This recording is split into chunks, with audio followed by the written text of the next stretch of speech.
Little one working. Move to the backup device. Alright, I'm going to move the outline over to the second video. And we'll go from there, hopefully. And you guys can see what I'm going to talk about when people join up. Oh, yeah, my wife. Oh. Yeah. Internet doesn't want to connect this second time. So, anyway, we'll give it a moment or two to see if people can catch up with us once again here on the little phone. We're still spreading the word that you're live. This may take a moment. Hopefully my phone can last. Yeah. No regular internets, so we're just doing the phone thing tonight. I appreciate your patience. We'll see if anybody tunes in. So as I was talking a little bit before the break there, yeah, it doesn't look like this is anything that's going to work. So we're going to do it this way. With no outline. So feel free to chime in if anybody does watch. Hello! So I was talking a little bit before everything broke last time. Oh, no, everything's fixing. I'm looking at my router to see if I can fix it so I can share what I'm going to talk about here in a minute. But maybe... there we go. There we go. See? There you go. That's what I'm talking about. Technology. Word up. All right. Boom. Paste. Save. Done editing. All right. Now you can see what we're going to talk about. Okay. So to continue on, the U.S. and China had kind of this agree to disagree situation with Taiwan where we do this whole thing, including what Trump mentioned, which was sell them some weapons. But we don't treat them like they're their own country. And this is kind of the provocation intentionally that they're trying to do here. They want to put everybody on edge, I think, around the world. This is part of the whole shake things up to make them great. I don't think it's going to work at all. I think it's going to work quite horribly and backwards. And we'll see what's going to happen with that. But they're kind of pushing that whole agree to disagree thing in a new and different direction. So we'll have to see how that works out. Now, one of the other big things that I kind of wanted to talk about tonight, maybe, I don't know if I should just kind of chit-chatter until we get some people who want to watch and they catch up, or, I don't know, kind of just fill the time a little bit, because we had the failure earlier, and you want to do and just talk about it. But then again, I do want to post these someplace else, so maybe we should just continue on and see how it works. The thing that I want to talk about here is kind of the media bubble and the media pit and the different ways that people interact with all the information out there and get stuck into it. There actually was a neat little app I found the other day. I'll have to throw up a link to it called Politico that you throw on Chrome, and that's kind of analyzes your news feed for general bias. Kind of the issue I have about this whole media bias, and the metaphor that I wanted to draw here was the media bubble versus a media pit, and this notion of an echo chamber has been around for a long time in our major media. The right-wing echo chamber is kind of that alternate media. This is where the whole alt-right came in, where they had just the blogs and stuff that would just talk to one another. This is the pit that I'm talking about, because once you get sucked into this place, and Drudge Report is one of the ways in, and there are a bunch of other hardcore blogs that push that same side, and then all the Fox thing. And there's not as much, see, the notion and concept of media, and I need to back up a little bit here because I wanted to actually have a big, expansive media discussion, because the notion of what the media is not something that I think is terribly well understood in our society and in our culture. to back it up all the way down, right? Like this, how do we know stuff about the world outside of what we can see and interact with, right? We have our normal interaction every day where, we see people and we talk to people, and that's our life, right? That's the world around us, and that's the world that we interact with. All of the stuff that we know about those places that we don't see and don't directly interact with and aren't directly connected to us, right, through our friends or family, are those media voices. And that's where that information comes from that draws and paints this picture of this world that we don't ever personally see.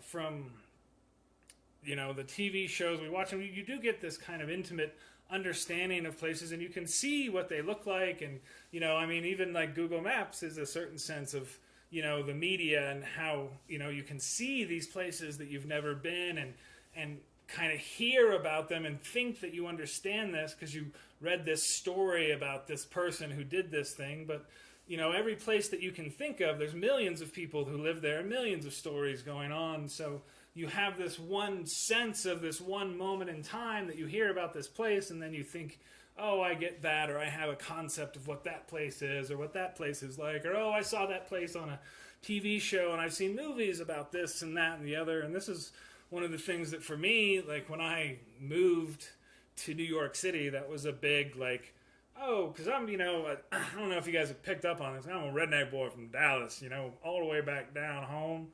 And that had always been one of the things that I had wanted to do, was go and see, what everybody was talking about in this place. And then as someone who had been and is, a connoisseur of good media, there's all these places in New York, like, oh, I see that, and these places are real, right? And now you walk, and then, you see the dum-dum, oh, hey, look, there's the front of that, police station that I've seen 100 times. But, you didn't see that, oh, there's a tennis court, across the street from it, because they never pan the camera around. And all of the media that is presented to us draws this picture of a world that is mediated. It's kind of an unfortunate crossover of words there, but we get, I think, a better sense of what we understand about the world than is necessarily true. And now that is for people who actually try and who want to learn about how the world works and want to learn about other cultures and things like that. There's a whole nother media that sells fear and that the world beyond where you are is scary and filled with people that want to kill you.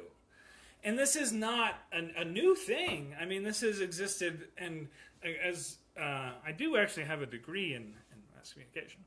And this is actually something that's historically existed for a long time, as long as we've had a mass media, is there are people who will sell this fear and this visceral sense of things, because that's the value that comes from mass media, comes from lots of people watching it. And so generating that audience and how you generate that audience is extremely, it helps to define what that audience is and how it works. I was talking about this the other day on Saturday, kind of the medium is the message stuff. And this is one of the main things, or not a main, it's a major point of kind of media studies and understanding that as things come through the same medium, over the radio or over the TV, they all consider them to be the same. I saw another example of this today with actually an educated fellow who is now in that whole, Fox, NBC, New York Times, they're all the same. They've all had a story that's been wrong. It's all false media. And this breakdown and sense of nobody knows anything and nobody can know a truth out there anywhere is a kind of, at least in American media, kind of a new concept. Other places, and it's actually very kind of strange to see it break down like this. But that idea that nobody knows anything is a very core concept for the conservative media, and it helps sell that sense of unknowingness and fear about this outside world that's so crazy and wild. And but it's not, and that's one of the guys I follow on Facebook. I'd highly recommend. It's a guy named Steven Pinker, one of the smarter people on the planet. He does this thing a lot where he talks about how much better things are generally for humans nowadays, and hopefully that could stay the same. There's a number of indicators that might be time for a big purge and we're going to have this big war, but hopefully we can avoid that. That's kind of the whole point of part of this, doing this stuff. If you guys missed it earlier, I talked about China and how we might do that war stuff. But anyway, coming back to this media and selling this fear of this outside world is the one of the issues now is that vision of the world that everything outside is scary. And I don't know if you follow InfoWars or the Drudge Report or Fox News, but the world that they sell is very scary. And actually, Trump talked about it during the RNC, how it was, you can't walk around in the inner city without being shot. And it's like, it's not really, I've lived there before, and that's not the case at all. I've actually been like just the one white guy walking down the street, and I never actually had a conversation in New York City with a guy who ran a bodega, and he was like, 20 years ago, you ain't gonna do this shit, but nah, you're alright, because everybody's cool now. And it is, and our society has changed quite a bit, but I don't think that the person who's going to be running it understands that. We're going to come back to this a little bit later, but this difficulty in telling now this media, right, which helps build our worldview and helps us understand everything that we don't personally interact with and what these are good media sources and bad ones, and being able to differentiate between the two. I think the breakdown is a lot bigger than where people are at. And so this media bubble, I think, is where you want to be, and being able to see outside of it versus the media pit where you're stuck in this insular, everything is scary and dark. Because we live in a beautiful and amazing world, and if you have good media that's providing you a glimpse into this, you will see beauty and joy constantly around you if you want to see it. You can build that kind of feed for you and do that. But having good media sources on real news, I think, is also important. That's part of why I try and talk about real stuff like I did earlier. So, all right. We've covered a couple other things. Nobody's really talking about stuff they want to know. There was, and this is another news thing I wanted to cover real quick, the carrier deal. And this is, again, I had a couple posts about how the different media covered what happened and how it worked. And now that we've seen what really kind of how the deal worked, you got to have some questions about how people are covering this stuff, because the easy headline, right? Trump calls company saves deal, but the reality of that this deal is actually paying them several $1 million, and they're still sending 1,100, 1,300 jobs to Mexico. And then there's another company now. He actually mentioned another company the other day. And going after this company by company is not going to work when you're talking about 200,000, 300,000 jobs a month. And this is one small little, this is actually, there's supposed to be a Secretary of Labor that kind of focuses on this stuff, and there's a whole bunch of other jobs to do. So this micro focus and weird breakdown of the media as we all follow these tweets is just really, really strange. So it's part of why I'm doing this stuff too. I wanted to move to my science interlude real quick. This will be a fun one for those that are watching. We did had a post the other day, and this is the question on why plants are green. And it's actually really fun because the article was talking about, has to do with some solar cells, and people were trying to make more efficient solar cells. And what they were finding is that by allowing in multiple wavelengths of light at the same time, they would self-regulate the power that they were pushing through the system.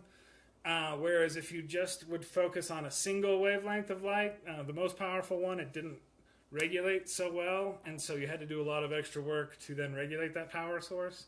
And I was walking in the park yesterday and thinking about this, and the metaphor that came to my mind to understand this was wonderful. So this is kind of why plants are green,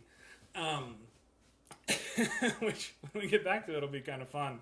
So the idea that was like multiple sources of control, right, tend to self-regulate versus a single strong one. I don't know if you can quite see this, but I was doing this the other day, right, and I'm pushing the stroller through the park. And if I push like just with one hand right in the middle, this is a big stroller, right, with wheels on it that can go all sorts of different ways. But you push on the one right in the middle, and it, tends to be harder to control, even if you push really hard. But if you hold with two hands and just push, the force kind of tends to self-regulate, right? And it's pretty easy to just keep pushing forward.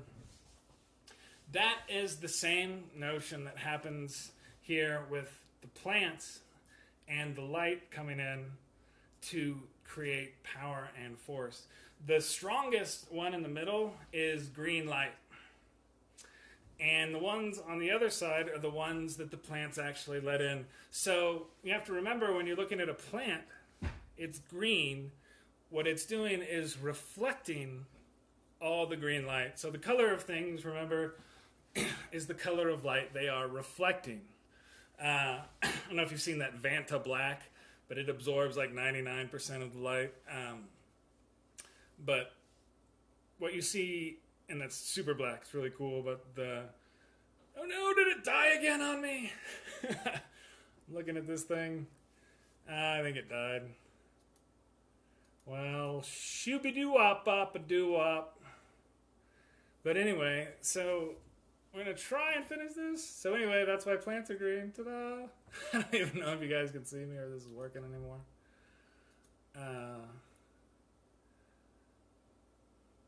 Is it? I don't know. Kinda. I can't see it on the thing, so I don't even know. Are you watching this? Everything's crashing. Alright, I guess we're done.